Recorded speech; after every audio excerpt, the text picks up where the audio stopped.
big stories in the game show world recently is that You Bet Your Life is making a comeback with Jay Leno as host. But honestly, I'm not having much hope for it doing well. I never found Jay Leno to be all that funny. And really, no version of You Bet Your Life without Groucho has succeeded. Bill Cosby hosted in '93, I think, and he did a nice job, but the show just couldn't find an audience because it was in a lot of bad time slots and a lot of markets. It was up against Wheel of Fortune, so it had no chance. And Buddy Hackett did a version on air as well, but it only lasted a season. And Richard Dawson did a pilot that never got past the pilot stage. So I don't know, but hopefully I'm wrong. And the reason I'm mentioning You Bet Your Life is because on today's edition of the Game Show Canada, we're going to be looking at a show that many people have said was Canada's answer to You Bet Your Life. And it's, again, further proof that when you've got a game that's not really much of a game on paper, then you really need a strong host. Case in point, Groucho Marx is a legend, and he made what was a very weak premise into a very successful long-running show. So with that in mind, let's take a look at Double Up.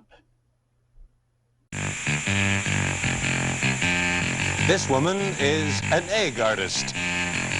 This man builds and burns ships. Just two of the guests you'll meet during the next half hour. I'm Warren Davis. This is Double Up. And now here's your host, Art Pomerantz.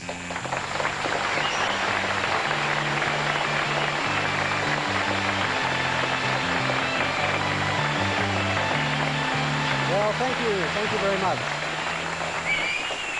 Well, here we are again for Double Up, and if this is the first show, welcome to Double Up, since we don't know what order these shows are going in, and when you see the shows, you'll know why.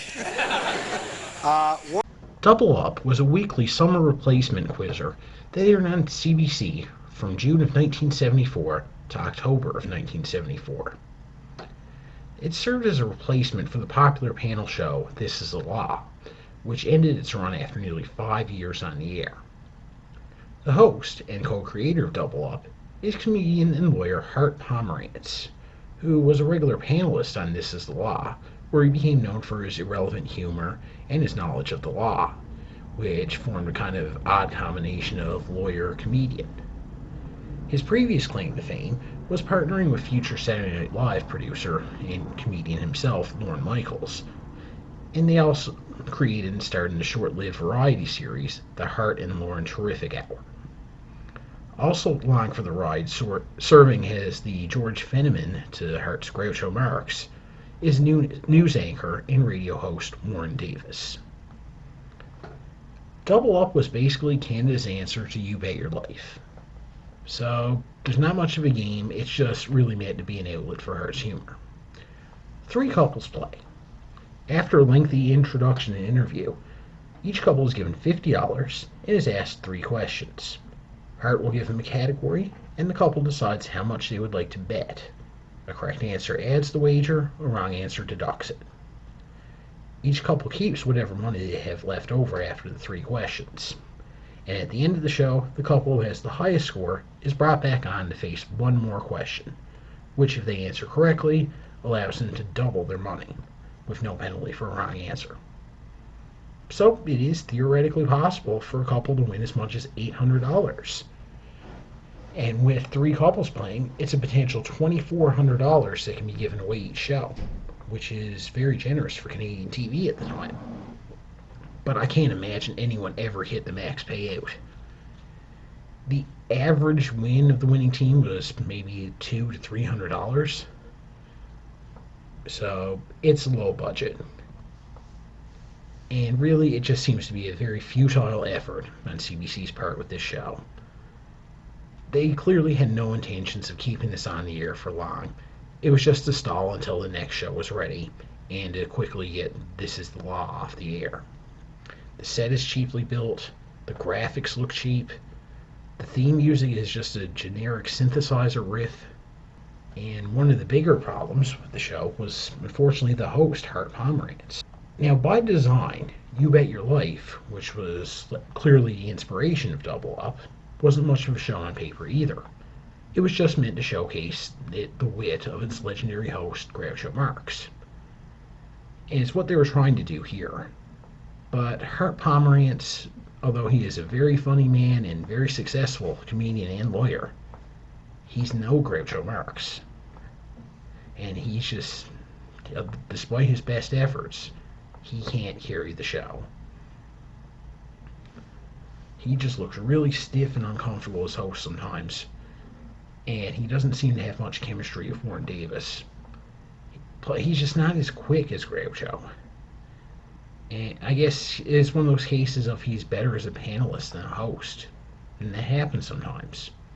Lynn Swann was fine as a panelist in the 1990 season, to tell the truth. But his hosting was very blah. Bennett Cerf, who is legendary as a panelist on What's My Line, filled in on at least one occasion for John Daly. And he was very uncomfortable, and it was clear he was not meant to be a host. Even Betsy Palmer filled in at least once for Gary Moore on I've Got a Secret, but that was mainly meant to be a joke, as Gary had stated that he thought Betsy was the least likely of the four regular panelists to make a good host, and he was right. She tried, but she was just an awkward fit. But for what it's worth, that episode was very fun to watch, so I do suggest checking it out if you can find it. Maybe if Hart had been given more time to settle in, he could have gotten more comfortable and developed better chemistry with Warren, but we'll never know. So the show went out with little fanfare, and afterwards Hart continued teaming with Lorne Michaels on various projects, and the duo even received an Emmy nomination for writing for Laugh-In. But after a few years, the duo split up, and Hart began focusing primarily on his legal career, where he specializes in employment law. He would also host a short-lived talk show in 1998 on the Prime Cable network called Grumps. But beyond that, he's pretty much stayed away from show business, because, according to his own claims, comedy today is just too crude. Warren Davis, meanwhile, had an extensive career broadcasting. He would serve as host of several music and news shows on radio and television, including one season of Reach for the Top, and CBC Radio's 2 New Hours, a weekly showcase of contemporary classical music. And that gig ran from 1978 until he retired in 1986. He also received a Best Radio Host Actor Award in 1979. However, Warren passed away in 1995 after a lengthy battle with cancer.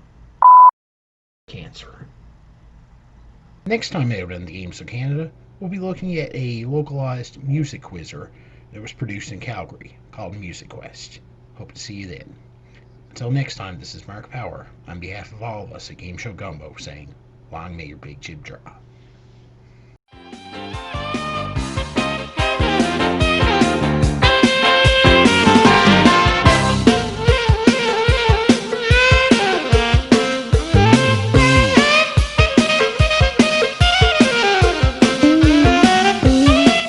Become a Patreon backer at www.patreon.com/GameShowGumbo, or check out our website, www.GameShowGumbo.com. This has been an Impressive production.